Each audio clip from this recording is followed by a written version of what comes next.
On the Hawkeyes Sports Network from Learfield, this is the Fight for Iowa podcast.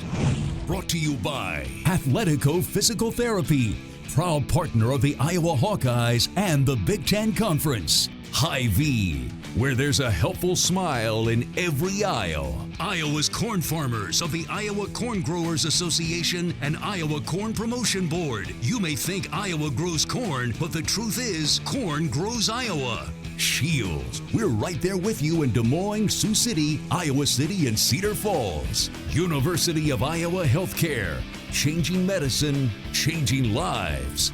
This is the Fight for Iowa podcast. Here's the voice of the Hawkeyes, Gary Dolphin. Hi again, everybody. The Iowa women's basketball team seeks a Final Four berth in Seattle this weekend. 2 victories would send Coach Lisa Bluder and the Hawkeyes to their second Final Four in program history. Unanimous All-American and favorite for Player of the Year, Caitlin Clark, with her 28-point, 8.5 assist and 7 rebound average, leads the way for this veteran Iowa team. That also features all Big Ten performers Monica Sonato and McKenna Warnock, hot shooting Gabby Marshall, and the steady Kate Martin.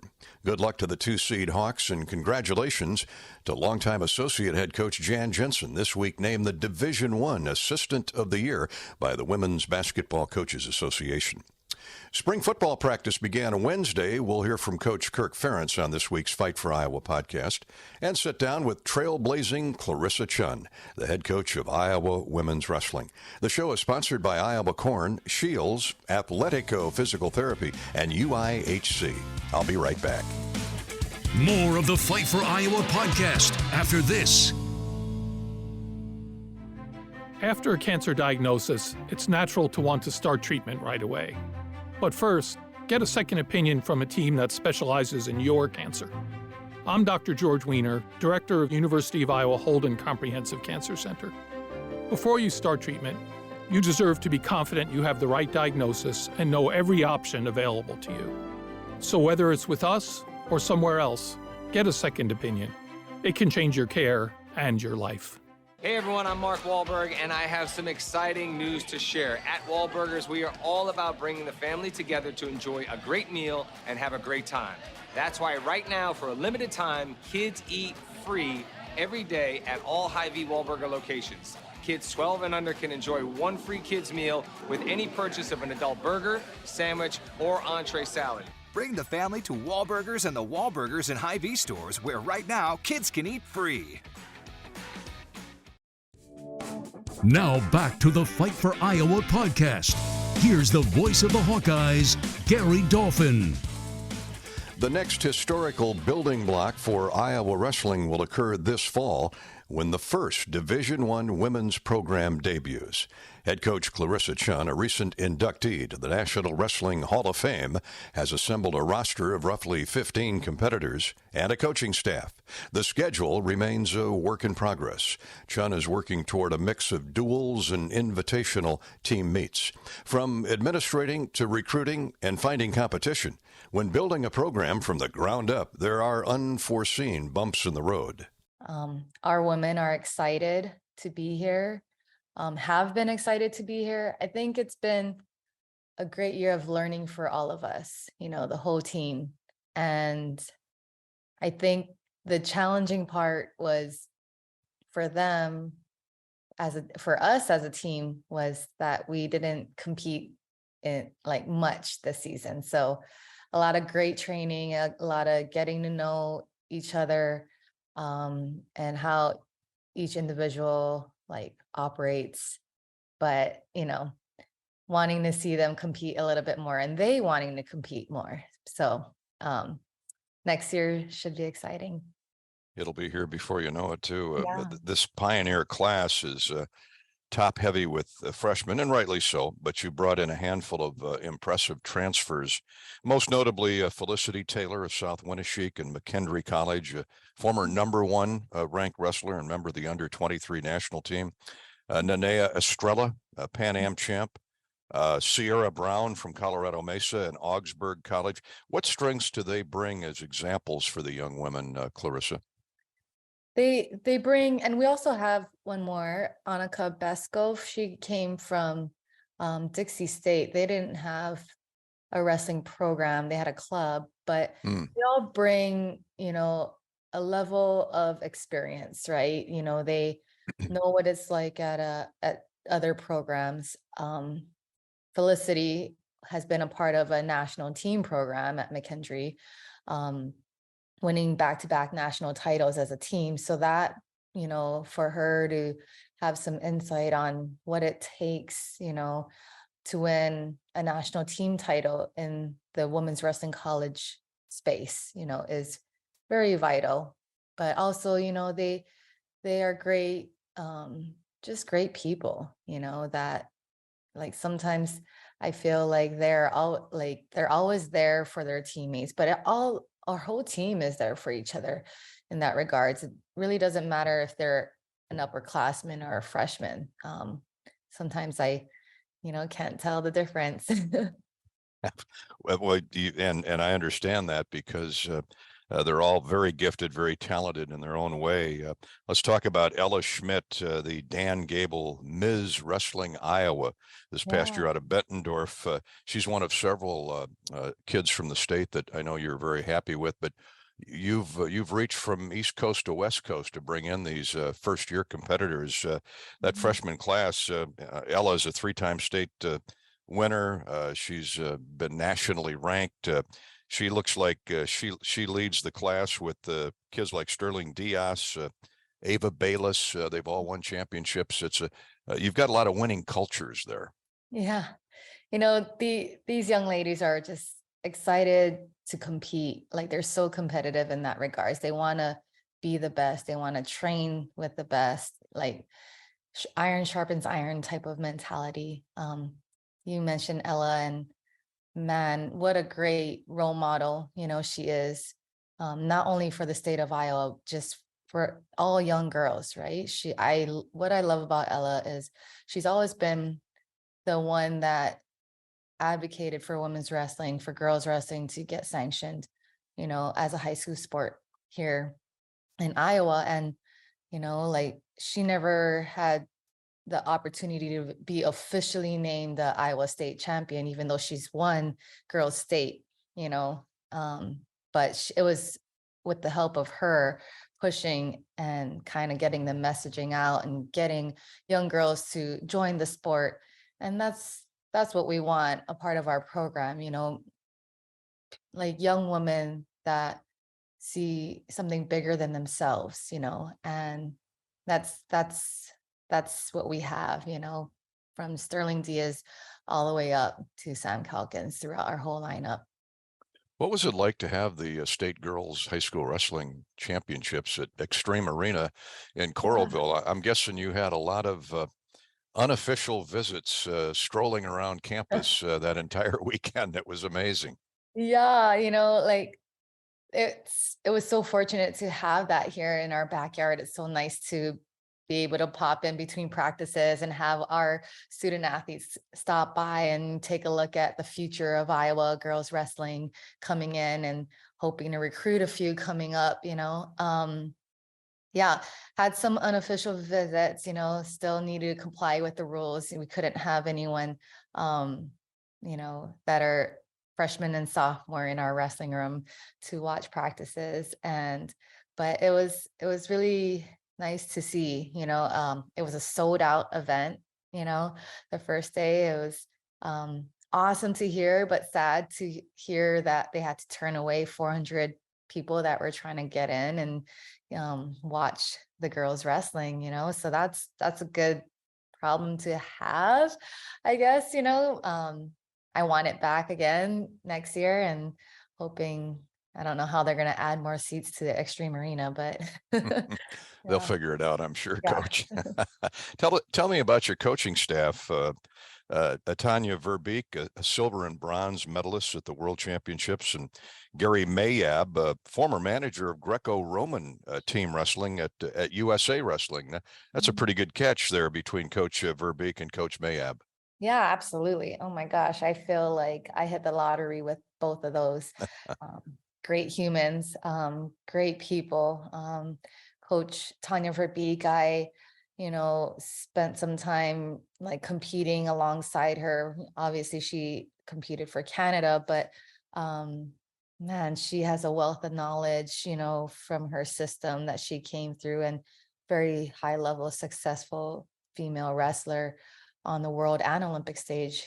She went 3 for 3 Olympics and medaled at all 3 that she went to. So super amazing wealth of knowledge and experience that she can share and pass on to these young athletes. But also, she also coached the national team herself at Canada, both men and women. So talk about a strong, powerful leader as well. So she inspires me and motivates me every day. And then Coach Gary Mayab, great guy.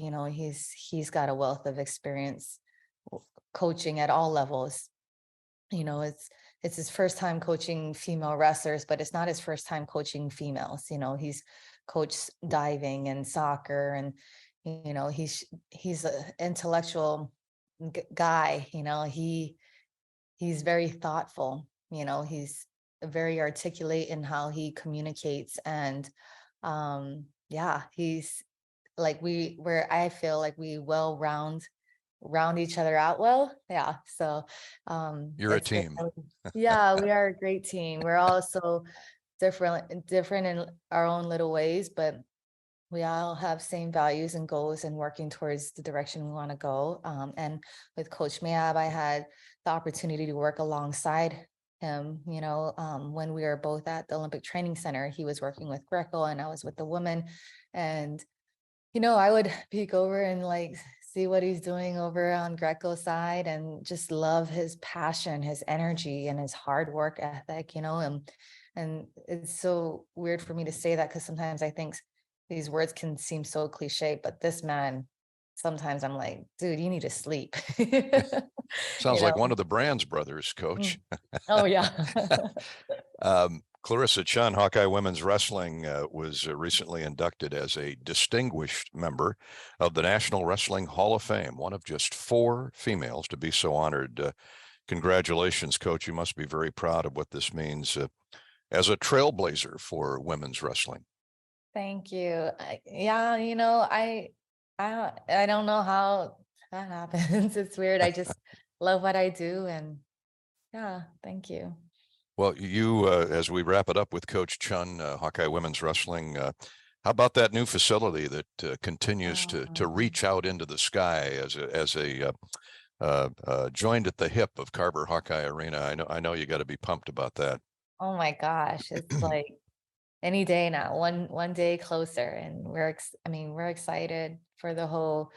Everything is a process, so it was really nice to get to go down. Before it got to that second level, you can see that they're building up. As a team, we got to go down in the hole and kind of check it out and visualize where the mats are going to be and whatnot. And really surreal, like I say it all the time. I definitely felt like I walked into a gold mine, and in that regards, because I know it doesn't come overnight. It's a process. It's a lot of hard work on so many people's hands in on it, and the support, that's the biggest thing.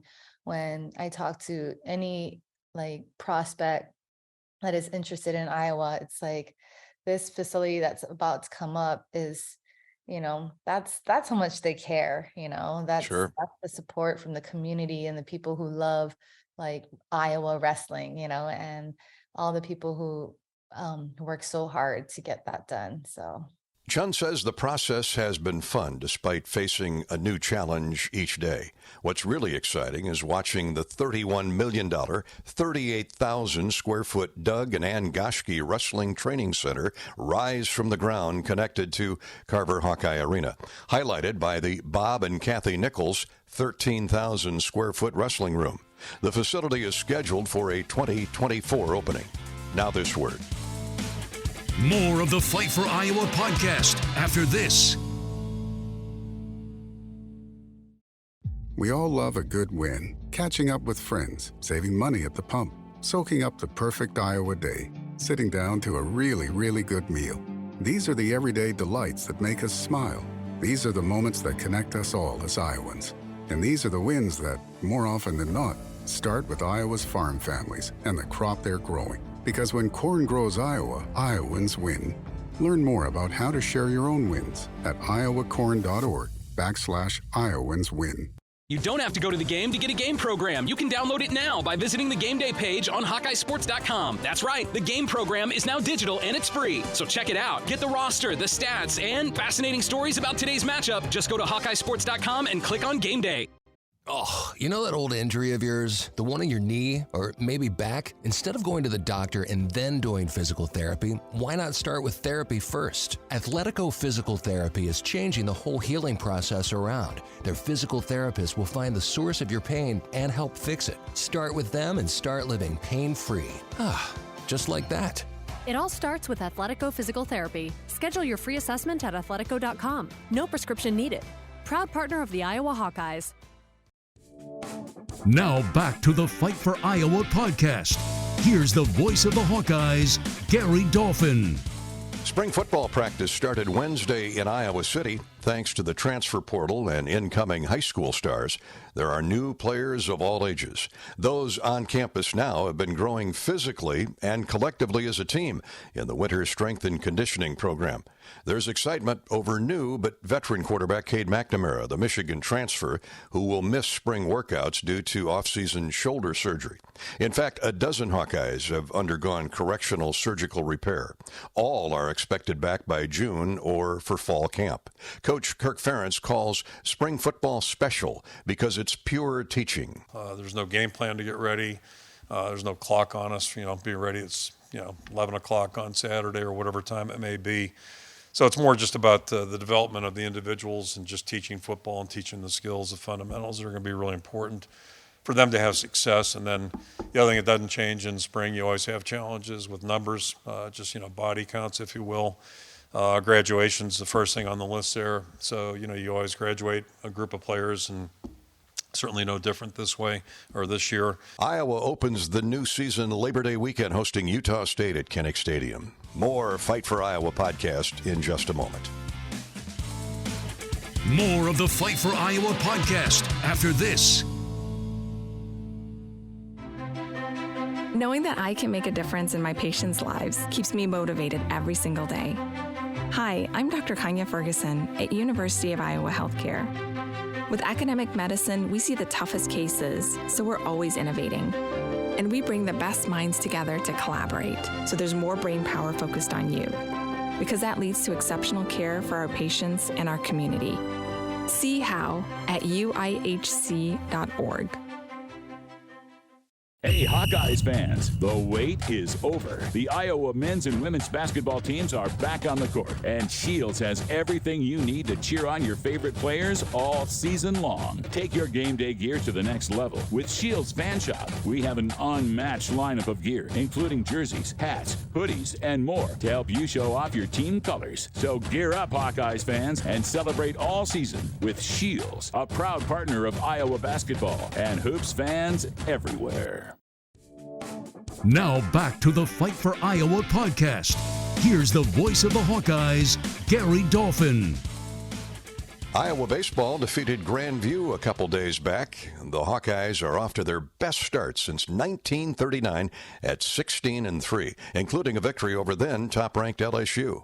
Iowa has scored 10 or more runs in 8 games and will host Western Michigan for 3 March 24th through the 26th at Duane Banks Field. That's our show for this week. I'm Gary Dolphin. Go Hawks. You've been listening to the Fight for Iowa podcast. Hawkeye fans, remember to hit the subscribe button on your favorite podcast app. Once you become a Fight for Iowa podcast subscriber, you'll automatically receive the latest episodes of the Fight for Iowa podcast, the Hawkeyes Voice podcast, Hawk Talk replays, exclusive game day content, and more. Until next time, on Iowa and go Hawks. The preceding has been a Learfield presentation on the Hawkeye Sports Network.